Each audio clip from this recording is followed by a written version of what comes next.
Buenas tardes, queridos hermanos y hermanas. Regocijaos en el Señor siempre. Otra vez os digo, regocijaos. Es un buen motivo que tenemos de gratitud y de alabanza al Señor. Hemos cantado dos preciosos himnos que justamente recogen la esencia importante del Evangelio, fidelidad y misericordia. Pues el poder estar aquí, mi esposa y yo, es muy especial. Porque es la primera vez. Porque habíamos oído hablar mucho, durante mucho tiempo, de la iglesia en la calle Restoy, y porque todavía conservamos en nuestra casa la carta de identificación de esta congregación cuando mi esposa y yo fuimos encomendados a la obra. Han pasado 30 años y el Señor ha sido fiel y misericordioso, y estamos aquí y podemos ver los rostros de algunos de los hermanos de esta comunidad cristiana, de esta asamblea. ¿Cuántos sois de Restoy? Por favor, si puedo desde aquí contemplaros mejor, pues también me anima. Muchísimas gracias, queridos hermanos, por recibirnos un domingo por la tarde, cuando podréis estar en vuestra casa con, iba a decir con zapatillas, bueno, aquí con las chanclas, ¿no? Nosotros allí ya con las zapatillas porque hace frío, pero habéis hecho el esfuerzo, o quizás no ha sido esfuerzo, para venir aquí y reuniros en el nombre del Señor, y el privilegio que tenemos de vernos, de mantener estos lazos de comunión, también con un buen grupo de hermanos de la Iglesia Nueva Vida. A ver, ¿cuántos estáis aquí de Nueva Vida? Bueno, ¿y de alguna otra congregación o otro lugar? Mi mujer levanta la mano. Sí, sí. Pues enhorabuena, hermana, que viene usted de muy lejos. Nada más y nada menos que de San Sebastián. Pues allí conocimos al Señor. Vivimos en un pueblo que está a 15 kilómetros, se llama Andoain. Yo nací en ese lugar. Mi esposa es nacida en Toro, Zamora, pero criada prácticamente en Vitoria. Así que nos conocimos, nos casamos y vivimos en Andoain. Tenemos 3 hijos, también tenemos 3 nietos, y servimos al Señor en la Asamblea de San Sebastián, pero también en los pueblos de la provincia, donde durante estos años se han podido abrir obras nuevas, concretamente en Irún, en Tolosa y en Azpeitia. Azpeitia es una población muy especial porque es la cuna de la Contrarreforma. Allí está el santuario de Ignacio de Loyola, y allí está todo un movimiento de los jesuitas, que fueron uno de los instrumentos de la Iglesia Católica para frenar el avance de la Reforma, juntamente con la llamada Inquisición. Entonces, el próximo sábado vamos a tener en Azpeitia, desde el apoyo de la Iglesia Madre de San Sebastián y la pequeña iglesia de Azpeitia y el apoyo de otros hermanos, el Día de la Reforma. Vamos a dar unas conferencias sobre el significado de la Reforma, y orad por favor para que ese día sea un día señalado para la ciudad, para el pueblo y también para la iglesia nueva allí que el Señor ha permitido levantarse. Bueno, pues gracias otra vez por permitirme dirigirme en el nombre del Señor a todos vosotros. Lo hago con mucho gusto, pero también estoy nervioso, porque soy consciente de la importancia de la importancia que tiene este encuentro. Abrís las puertas un domingo por la tarde, hay hermanos de la Iglesia Nueva Vida con los cuales hemos compartido estos días, y que seáis de un mismo sentir en el Señor, que luchéis juntos para la extensión del Evangelio. Necesitamos vivir en la unidad del Espíritu Santo, y quiero compartir pues un texto enseguida, juntamente con el que se nos ha leído. Quiero que por favor leamos en 1 de Timoteo, porque me voy a basar en parte de esta carta, al tiempo que también me voy a referir al texto que David nos leyó. Por cierto, conocimos a David y a su familia hace muy poquito, el pasado mes de mayo, en los cultos especiales en Linares. Y con Julián, pues yo creo que nos hemos conocido aquí las veces que has visitado la Iglesia Nueva Vida, o no sé si en Cabroneras, ¿verdad? La primera vez, hace ya unos cuantos años. Muy bien. Bueno, pues hermanos, vamos a 1 Timoteo, capítulo 4. Me voy a basar en 2 versículos nada más, versículos 6 y 7. Y dice así la palabra del Señor, 1 Timoteo 4:6: si esto enseñas a los hermanos, serás buen ministro de Jesucristo, nutrido con las palabras de la fe y de la buena doctrina que has seguido. Desecha las fábulas profanas y de viejas. Ejercítate para la piedad. Padre, oramos en el nombre bendito de nuestro Señor Jesucristo, para que tú, Señor, tengas a bien hablar en nuestro corazón y hablar de tal manera, Señor, que podamos salir reflexionando, pensando y tomando decisiones respecto a nuestra vida. Que tú, Señor, hables a nuestro corazón y que tu palabra poderosa y de autoridad, Señor, conduzca nuestras vidas como familias, como iglesias y como hijos tuyos. Así que gracias por la oportunidad que nos das de alabarte juntos, de estrechar lazos de comunión, de relación y de escuchar tu voz. Nos sometemos, Señor, a tu dirección. En el nombre de Cristo Jesús. Amén. Amén.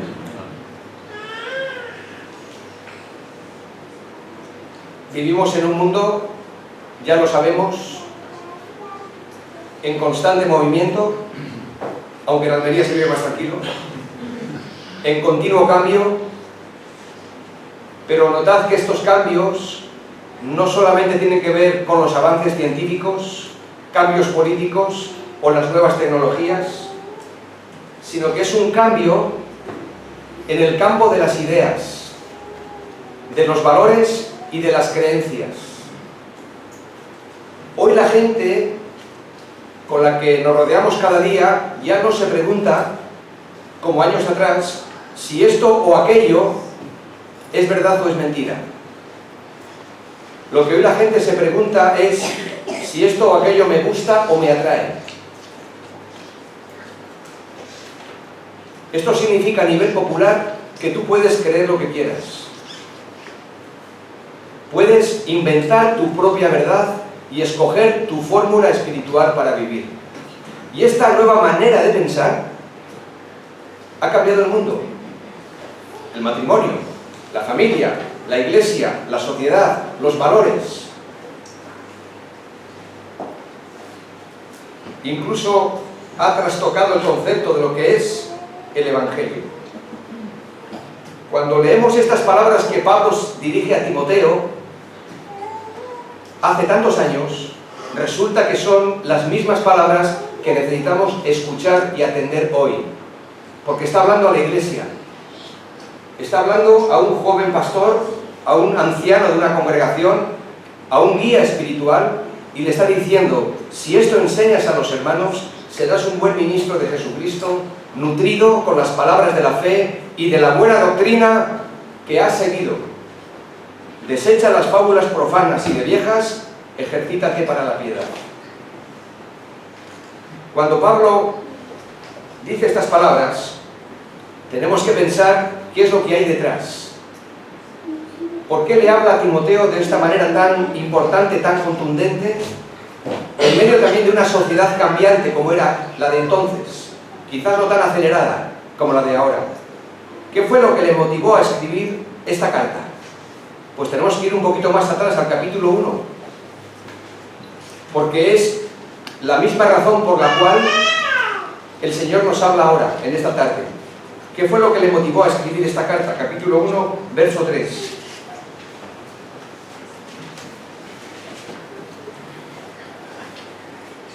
Dice: para que mandases a algunos que no enseñen diferente doctrina, ni presten atención a fábulas y genealogías interminables.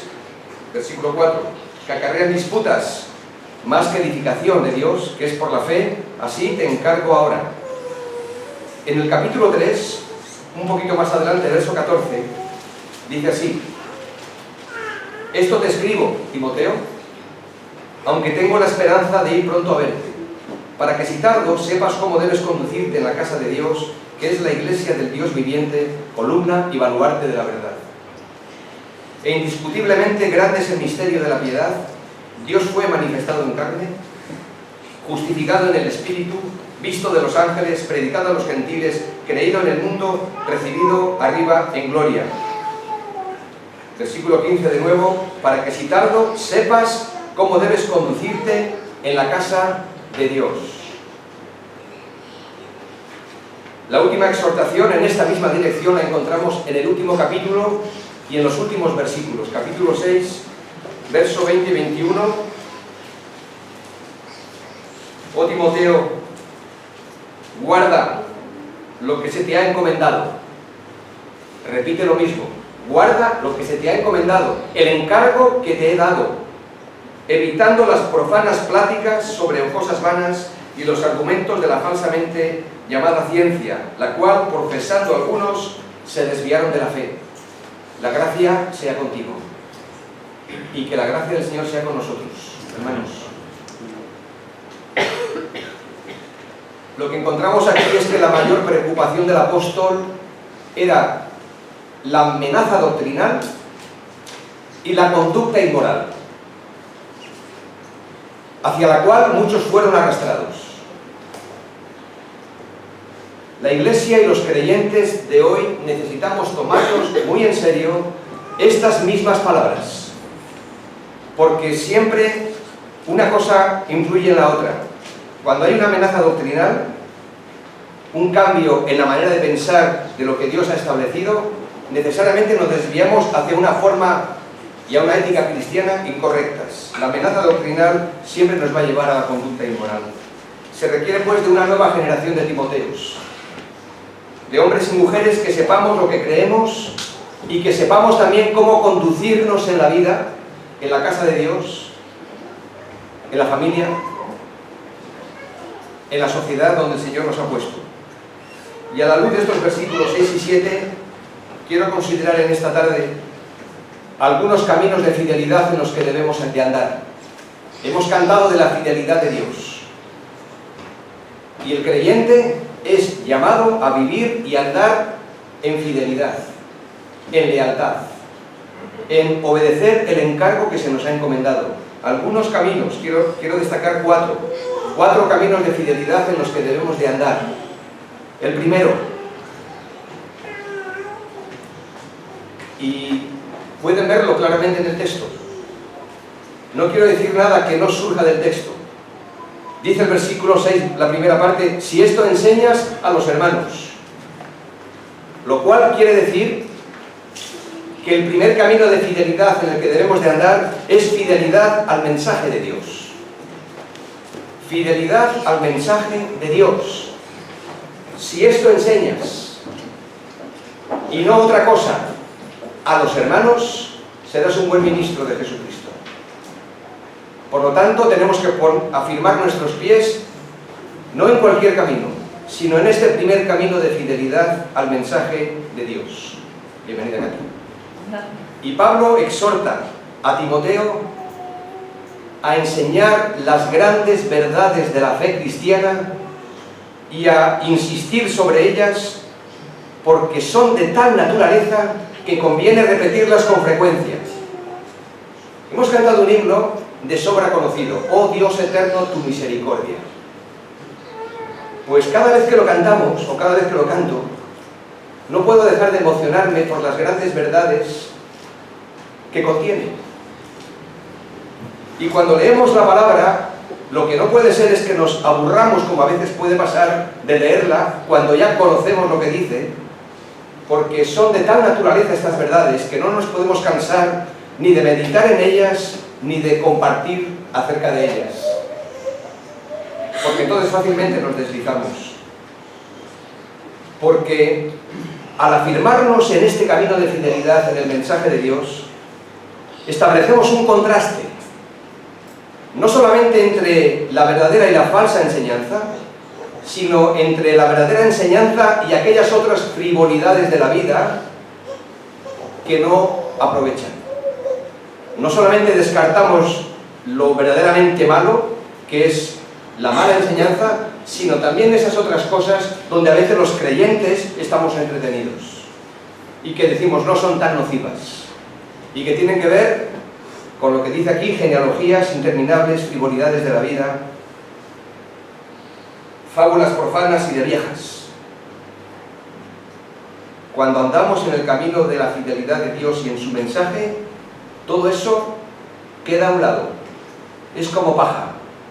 En ese Salmo 1 que hemos leído. No así los malos, que son como el tamo, la cáscara del trigo que se lo lleva el viento. Y lo que es espurio, lo que no aprovecha, queda descartado cuando realmente tenemos fidelidad al mensaje de Dios. El apóstol Pablo, escribiendo a los Corintios, en ese capítulo 3 que se nos ha leído, emplea una metáfora tomada de la construcción para hablar de la importancia que tiene la fidelidad al mensaje de Dios para la salud de cualquier creyente y de cualquier iglesia. 1 Corintios 3:9, Pablo dice que los creyentes somos edificio de Dios. Y luego desarrolla esta metáfora, esta figura, para explicar lo que es la enseñanza de una iglesia. Quienes construyen un edificio saben muy bien que forman parte de un equipo, igual que la iglesia, de personas que contribuyen a una misma meta, construir una casa. Unos son los que ponen los cimientos, otros son los que edifican encima. Solo Cristo es el fundamento sobre el que todos edificamos. Independientemente de la labor de cada cual, solamente hay un fundamento.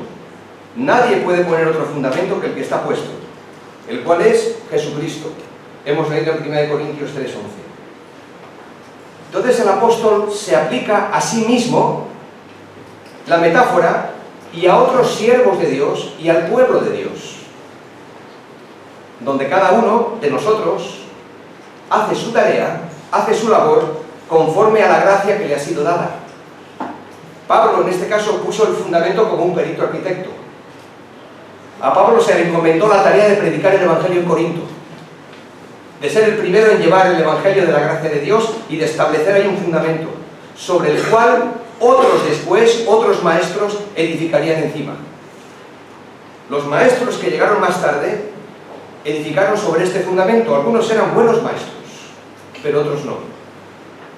Algunos eran maestros genuinos, pero otros eran falsos maestros. Por lo tanto, la primera responsabilidad de quien edifica es no socavar el fundamento que ya está puesto. Pues la iglesia tiene que ser edificada, Efesios 2:20, sobre el fundamento de los apóstoles y profetas, siendo la principal piedra del ángulo Jesucristo mismo. Ahora, los que sobreedificamos, no solamente los obreros, ancianos, pastores, sino los que colaboramos, los que sobreedificamos, los que enseñamos la palabra, no solo desde el púlpito, aquí hay maestros de escuela dominical, hay padres que enseñan a los hijos, todos tenemos una responsabilidad constante de transmitir a otros las grandes verdades de la fe cristiana. Por lo tanto, todos estamos sobreedificando. Pero debemos elegir con cuidado los materiales que empleamos. Hay dos clases de materiales, dice el texto. Uno es resistente y duradero y el otro es frágil y perecedero. El oro, la plata, el mármol representan en esta metáfora los materiales firmes, símbolo de la enseñanza verdadera que supera con éxito la prueba del tiempo y el examen del juicio final, porque esa obra será probada. Por el contrario, la madera, la hojarasca, son materiales precarios que representan las falsas enseñanzas y la sabiduría de este mundo. Si la enseñanza en una iglesia es fiel a la palabra, no nos dejemos engañar por el número, por si somos muchos o somos menos. Si la enseñanza de una iglesia es fiel a la palabra, lo que se edifique permanecerá. Y los que vendrán detrás lo continuarán. Pero si lo que enseñamos es la sabiduría de este mundo o la teología popular de moda, aunque pareciera que todo eso recobra vida, se desvanecerá. Si esto enseñas a los hermanos, Timoteo, las grandes verdades de la fe cristiana. La característica de una iglesia saludable viene marcada, entre otras cosas, por una enseñanza, doctrina saludable, que afectará a todas las áreas de la vida del ser humano. Para muchos, en muchas iglesias, también las nuestras, me refiero a las asambleas, y algo de eso puedo decir por las que podemos visitar, y muchos creyentes, la Biblia, la palabra de Dios, ha dejado de ser normativa para pasar a ser solo orientativa. No es lo mismo, ¿verdad que no? Que sea normativa en todo lo que tenga que ver con la fe y la conducta del creyente, y pasa a ser orientativa. Lo que a mí el Señor me dice, o cómo yo lo entiendo, según mi propio incluso estado de ánimo. Y eso no puede ser. Cuando la verdad de Dios se convierte en algo relativo, la iglesia acaba siendo transformada por el mundo, en vez de ser el mundo transformado por la verdad del Evangelio. Así que, hermanos, esta sencilla expresión tiene que ser también muy tomada en cuenta. Si esto enseñas a los hermanos, si esto enseñamos a las personas, fidelidad al mensaje. En segundo lugar, dice, serás buen ministro de Jesucristo. Fidelidad en el servicio. ¿Por qué? Porque el término ministro aquí, muchos la entienden con referencia a un pastor titulado o a un clérigo ordenado. Pero el término aquí, ministro, literalmente en el original es diácono, servidor. Si esto enseñas a los hermanos las grandes verdades de la fe cristiana, serás un buen siervo de Jesucristo. Por lo tanto, fidelidad en el servicio. Y no podemos ser fieles en el servicio si no tenemos un corazón de siervos.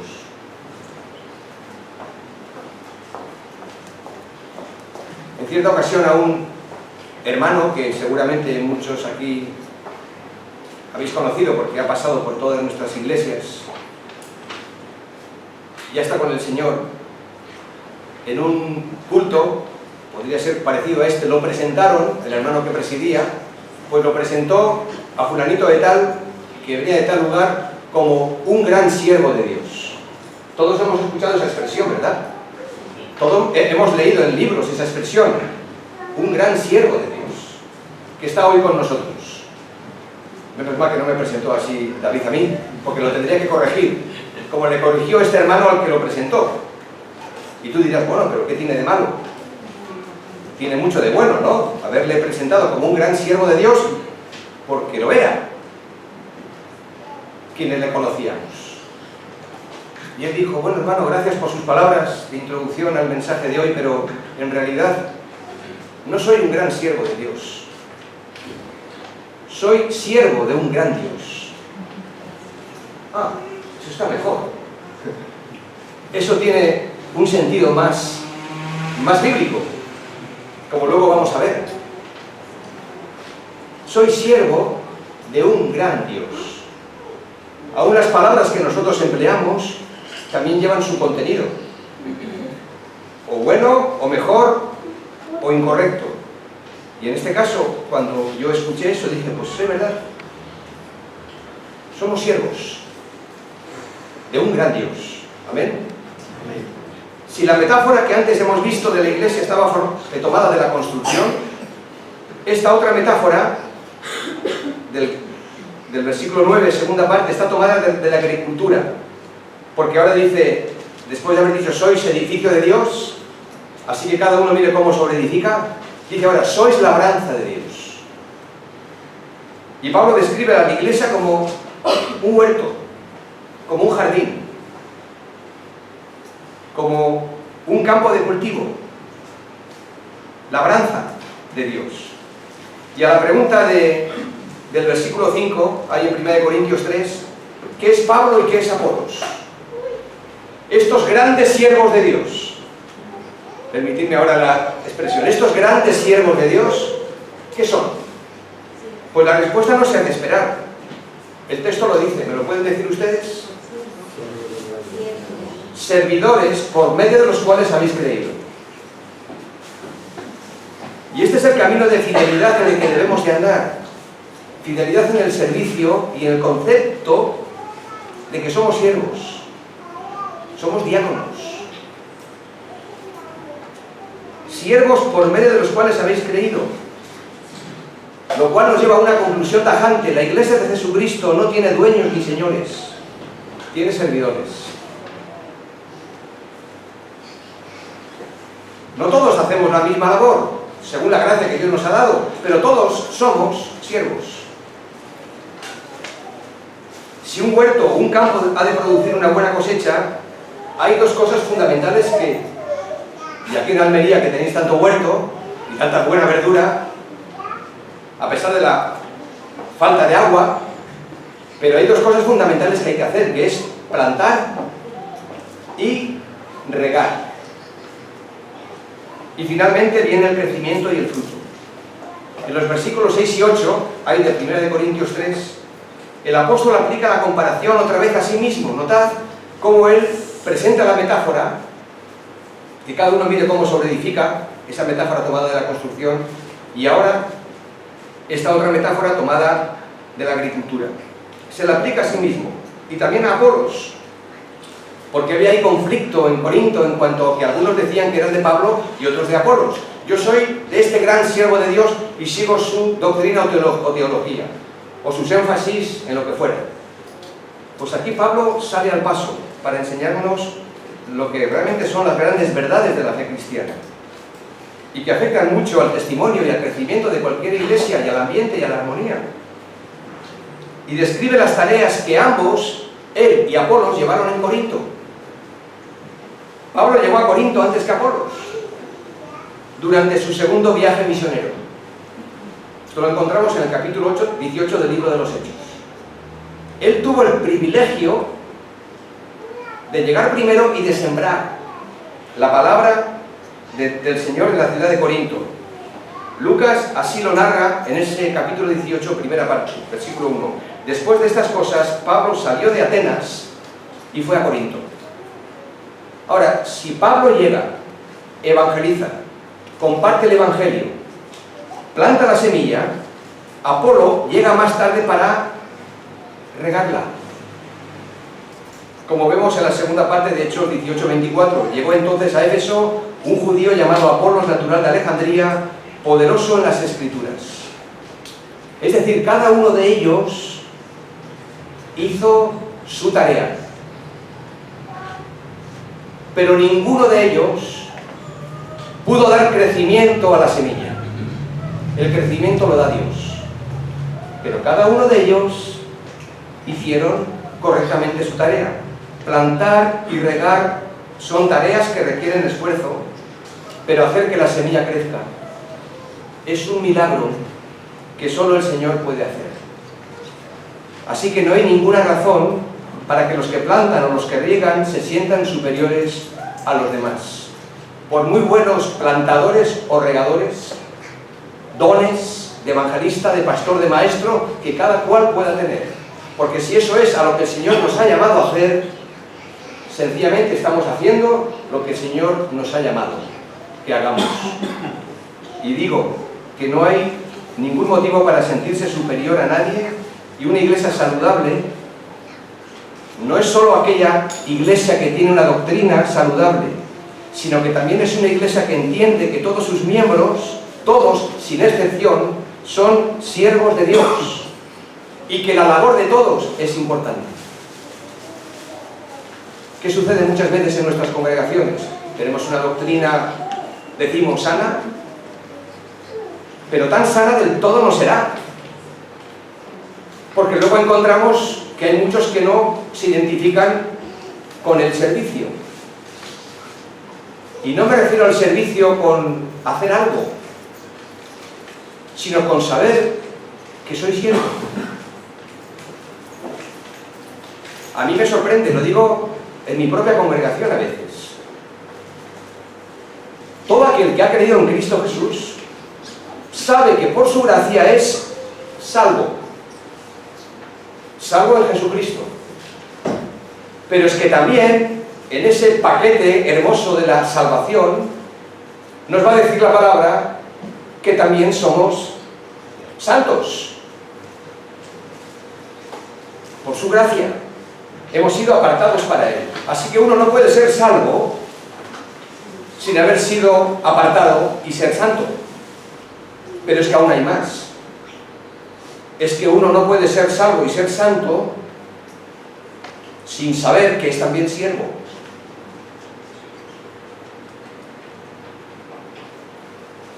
Y esto a veces no vemos reflejado en nuestras propias congregaciones. Y otra vez, no se trata de, ay, es que tengo que hacer algo. Hombre, claro que sí, hay que estar ocupado en buenas obras, pero no se trata de hacer algo. Se trata de saber realmente quién soy. Y soy un siervo al servicio de quien me salvó, de mi Salvador. Vayamos un momento a Romanos capítulo 1, porque en 7 versículos nada más encontramos esta triple realidad de lo que es la multiforme gracia de Dios. Y mirad de qué forma tan magistral el apóstol, solamente en la presentación, luego desarrolla en toda la carta todos estos conceptos de manera maravillosa, pero en el capítulo 1, versículo 1, en el saludo, notad, dice, Pablo, siervo. Mirad cómo se presenta, siervo de Jesucristo, llamado a ser apóstol, apartado para el Evangelio de Dios, que Él había prometido antes por sus profetas en las Santas Escrituras acerca de su Hijo, nuestro Señor Jesucristo, que era del linaje de David según la carne, que fue declarado Hijo de Dios con poder, según el Espíritu de Santidad, por la resurrección de entre los muertos, y por quien recibimos la gracia y el apostolado para la obediencia a la fe en todas las naciones por amor de su nombre. Y ahora dice, entre las cuales estáis también vosotros, llamados a ser de Jesucristo, salvos, llamados a ser de Jesucristo, siervos, salvos. Y el versículo 7 dice, a todos los que estáis en Roma, amados de Dios, llamados a ser santos. Y una iglesia que entiende que cuando el Señor nos rescató, que por la obra de Cristo en la cruz, Él nos ha adoptado como hijos suyos y nos ha declarado y justificado, nos ha declarado salvos, también nos ha declarado santos. Y también somos siervos. Y una iglesia sana es una iglesia que anda en este camino de fidelidad al mensaje de Dios y también de fidelidad en el servicio al Señor. El versículo 9 de 1 de Corintios 3 concluye diciendo que somos una palabra preciosa, que tenemos que recuperarla en nuestras propias iglesias. Somos colaboradores de Dios. Y aquí se incluye Pablo. No dice, sois vosotros colaboradores y yo aquí soy el apóstol. Vosotros sois los siervos de Dios y yo soy el gran siervo de Dios. Somos colaboradores. Juntos trabajamos. Es Dios quien llama. Es el Señor quien asigna las tareas. Y es Él quien da el crecimiento a su iglesia. Por lo tanto, no debemos darnos gloria a nosotros mismos, ni dársela a nadie, sino solo al Señor. No a nosotros, Señor, no a nosotros. Salmo 115, versículo 1, sino a tu nombre. Damos gloria. Fidelidad, en tercer lugar, en el compromiso. 1 Corintios 4:6, la segunda parte, nutrido con las palabras de la fe y de la buena doctrina que has seguido. No solamente creer, sino ser nutridos, ser alimentados de tal forma de que eso me lleve a un compromiso radical con mi Señor. Sabéis que no es lo mismo una creencia que una convicción. Y me gusta de nuevo destacar esto. Creo que la Iglesia Nueva Vida, alguno de los años esto lo he dicho. Una creencia es lo que yo tengo. Una convicción me tiene a mí. Y necesitamos creer en Cristo, pero necesitamos ser constantemente arraigados y convencidos, vez tras vez, de que este Evangelio en el cual hemos creído es la verdad. A pesar de las muchas barbaridades que escuchamos, que nos quieren hacer temblar y pensar, bueno, pues será verdad, pues si Cristo no viene, será verdad que la palabra de Dios dice que se va a cumplir, y ya el apóstol Pablo en su segunda carta está diciendo que a otros creyentes les pasaba lo mismo, que el Señor no retarda su promesa, y qué fácil a veces nos podemos tambalear y bueno, sí, pero eso es lo que yo creo, eso es lo que yo creí cuando me convertí, pero es que nos tenemos que afirmar en esa gran verdad y en estas grandes verdades. Por lo tanto, no solamente es creer y vivir con lo que creo, sino estar nutridos, alimentados permanentemente con las palabras de la fe y de la buena doctrina que has seguido. Desecha las fábulas profanas y de viejas que veremos después. Las palabras aquí, la fe y la buena doctrina que has creído o que has seguido, se refieren a la suma total de la enseñanza cristiana. El siervo de Dios, el padre y madre de familia, el maestro de escuela dominical, el responsable del área de jóvenes en la iglesia, lo que sea, en cualquier área de servicio, debe saber lo que cree, de lo cual está convencido, debe conocer y saber lo que enseña, y debe desechar y no prestar atención a las fábulas profanas y de viejas, que quiere decir, entre otras cosas, conversaciones frívolas, nocivas, vacías de contenido, fruto de la imaginación y razonamientos de los hombres, que de esto hay mucho, aunque no lo señalemos como falsa doctrina tan descarada, pero lo es, que está camuflada con razonamientos humanos, filosofía de este mundo, y como hijos de Dios debemos evitar la tentación, y esto es especialmente importante para los predicadores. Debemos de evitar la tentación de buscar y enseñar novedades que no tienen una base firme en la palabra de Dios. La gente está queriendo escuchar cosas nuevas. Y decimos que la gente está cansada siempre de escuchar lo mismo. ¿No será la responsabilidad nuestra de presentar el Evangelio sazonado con sal, bien presentado, bien trabajado? Por eso la importancia de que el predicador, especialmente que se dirige a la congregación, y que la iglesia sepa que tiene que orar por él y por ellos. Porque lo que hace el domingo es nutrir a la congregación. Y el predicador y el anciano de una congregación se debaten luchas continuas. Escuchaba el testimonio de David, de su trabajo en el centro escolar donde está. Es padre de familia, tiene 2 niñas pequeñas. ¿Cuánto tiempo? ¿De dónde saca el tiempo? Pues lo tiene que encontrar para prepararse el mensaje. Y lo mismo Julián, cuando lo prepara, o cualquier otro hermano de cualquier congregación, o Pepe. Y yo soy consciente de esa lucha. Es lunes, martes, el domingo tengo que compartir la palabra. Y Señor, yo no me quiero presentar con las manos vacías. Tengo la responsabilidad de presentar mis manos vacías delante de ti para que tú me las llenes y poder nutrir a la congregación, pero antes me tengo que nutrir yo. Tengo que comer yo. Comer este libro. Como Jeremías. Y aunque tenga momentos donde digo, esta palabra me toca, esta palabra me afecta, pues tengo que dejar que lo haga, porque es una espada de 2 filos. Y yo tengo que ser el primero en recibirla y en dejarme cambiar por ella. Pero la iglesia tiene que ser nutrida con las palabras de la fe y de la buena doctrina que ha seguido. Y no darle lo que a veces la gente sencillamente quiere escuchar. Y finalmente, fidelidad, hemos dicho, en el camino de la verdad, fidelidad al mensaje de Dios, fidelidad en el servicio.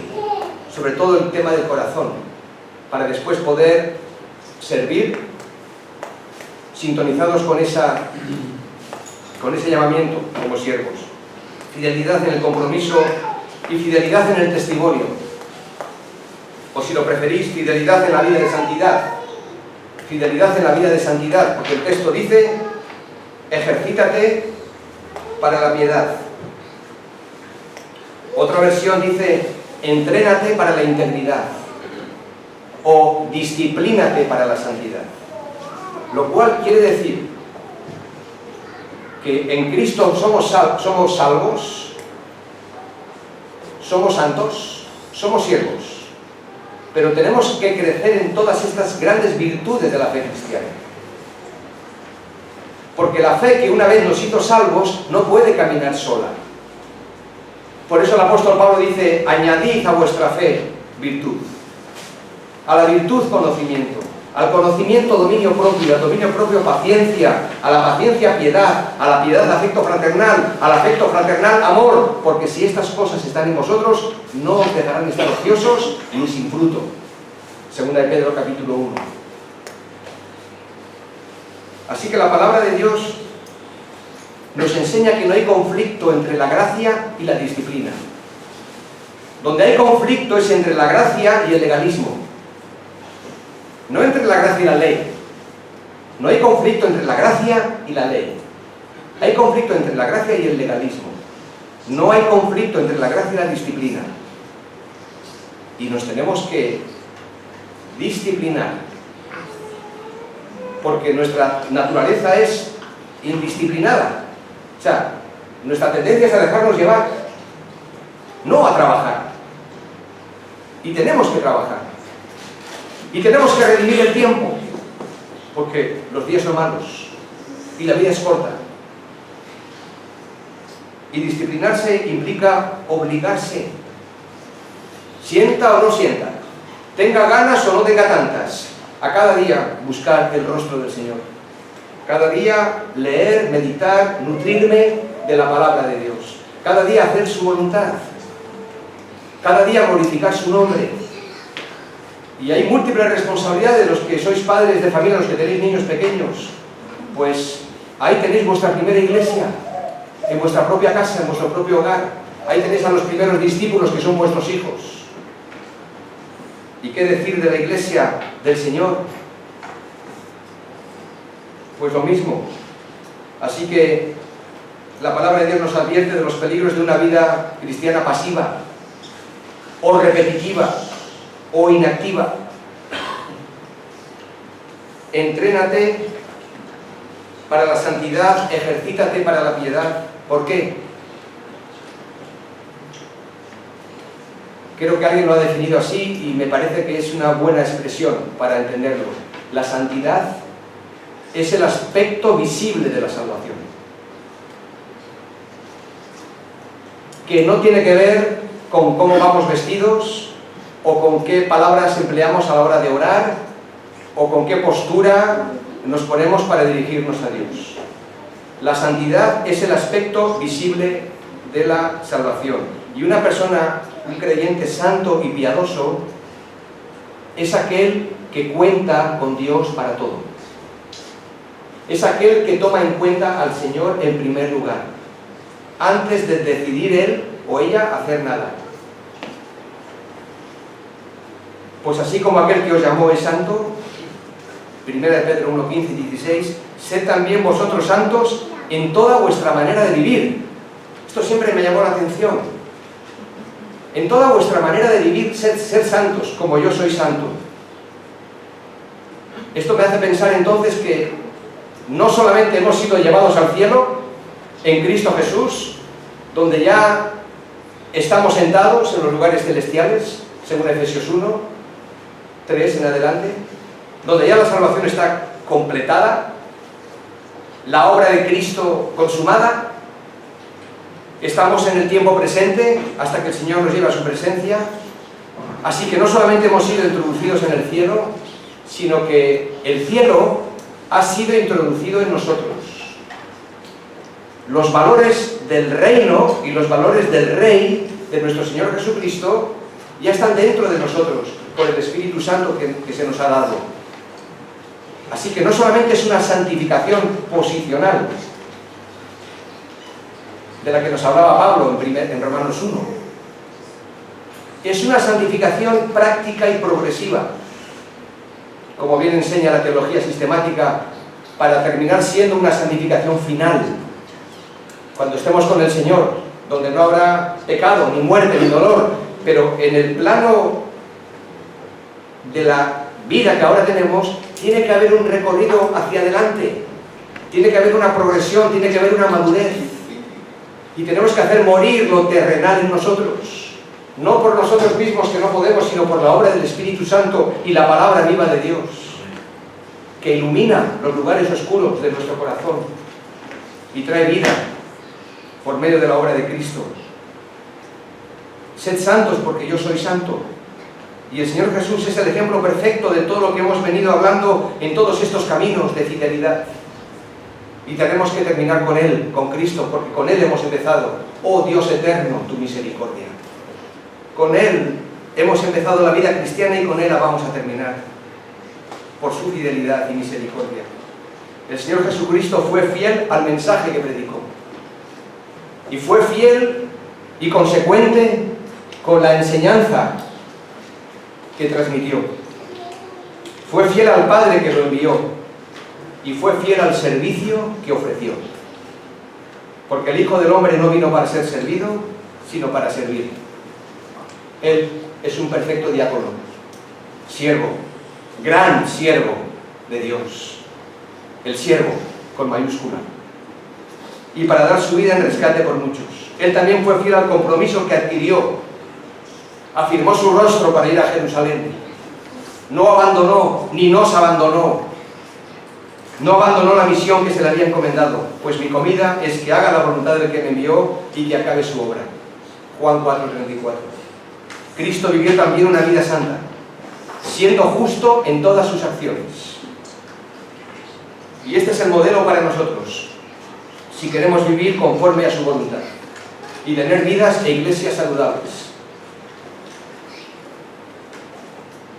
El modelo nos tiene que marcar toda nuestra existencia en este mundo. Ya lo ha hecho. Ya no somos los mismos. Por la gracia de Dios ya no somos los mismos. Ninguno de los que en Cristo hemos creído y estamos aquí.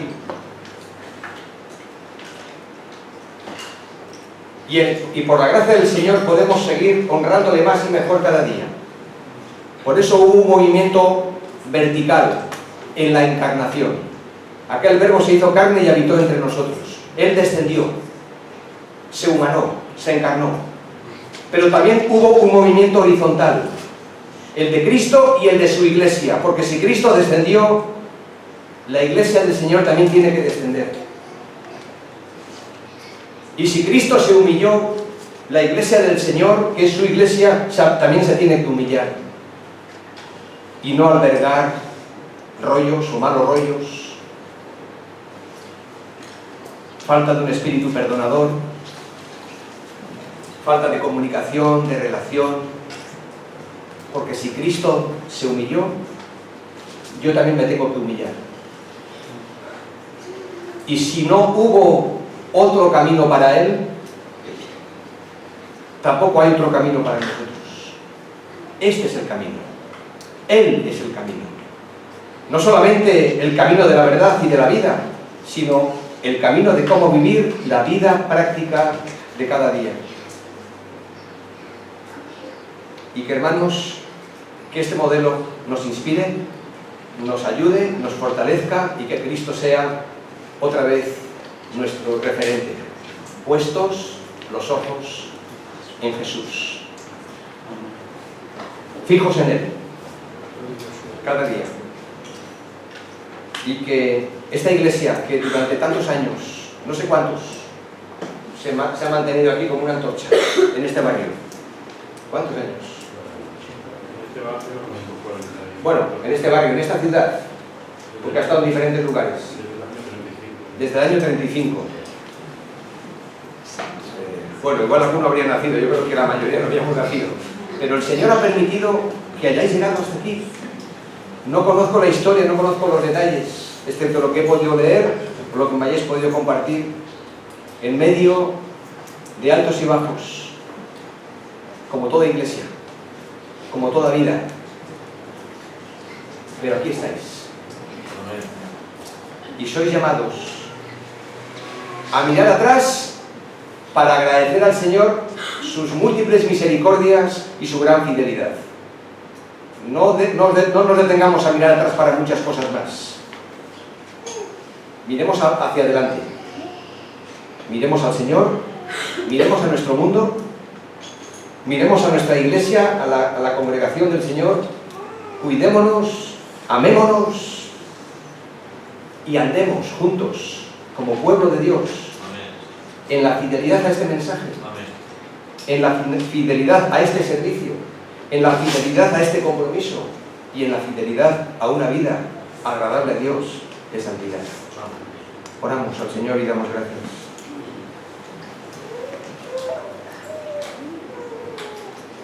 Quiero orar con la doxología de Hebreos capítulo 13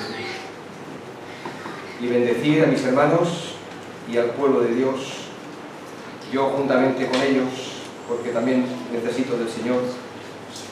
Y dice la palabra en esta oración final: y el Dios de paz, que resucitó de los muertos a nuestro Señor Jesucristo, el gran pastor de las ovejas, por la sangre del pacto eterno, os haga aptos en toda obra buena para que hagáis su voluntad, haciendo Él en vosotros lo que es agradable delante de Él por Jesucristo, al cual sea la gloria por los siglos de los siglos.